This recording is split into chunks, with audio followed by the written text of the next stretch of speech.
तेलंगाना में एक live TV debate show में तब हंगामा मच गया जब मौजूदा बीआरएस विधायक और कुतबुल्लापुर से उम्मीदवार केपी विवेकानंद गौड़ ने पूर्व विधायक और भाजपा उम्मीदवार कुना श्रीसैलम गौड़ पर हमला कर दिया।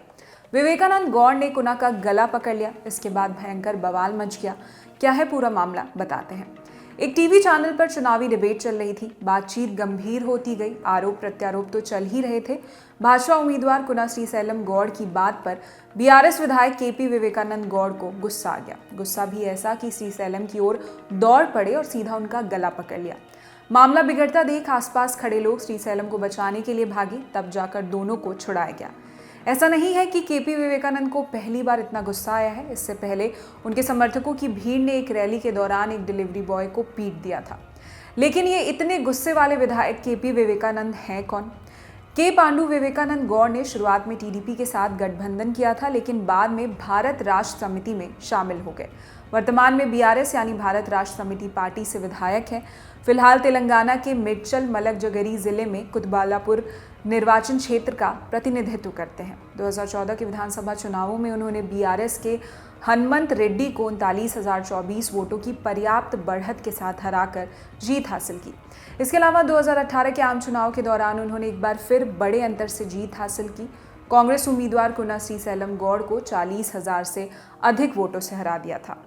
तेलंगाना में आने वाले 30 नवंबर को वोटिंग होना है। तेलंगाना की राजनीति में फिलहाल 3 फ्रंट मजबूत नजर आ रहे हैं। पहला और सबसे मजबूत फ्रंट भारत राष्ट्र समिति यानी बीआरएस है। पूर्व में इस दल को ही तेलंगाना राष्ट्र समिति के नाम से जाना जाता है। बीआरएस के संस्थापक और मुख्यमंत्री के चंद्रशेखर राव के सामने आगामी चुनाव में प्रदेश में अपनी बादशाहत कायम रखने की चुनौती है। बीजेपी दूसरा सबसे मजबूत फ्रंट है। मिशन साउथ के नजरिए से बीजेपी के लिए तेलंगाना का महत्व और भी बढ़ गया है। इस साल मई में कर्नाटक में मात खाने के बाद बीजेपी यहां की सत्ता खो चुकी है।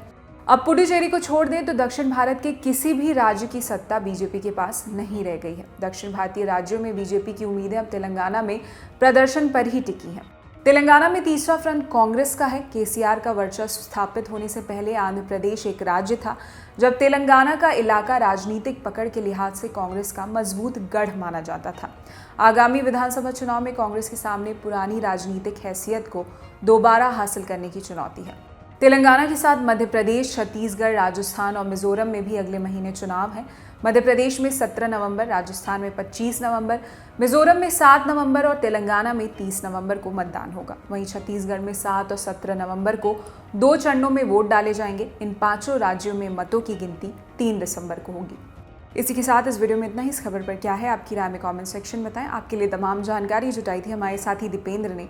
देश और दुनिया की अन्य खबरों के लिए देखते रहिए दी ललन टॉप। शुक्रिया।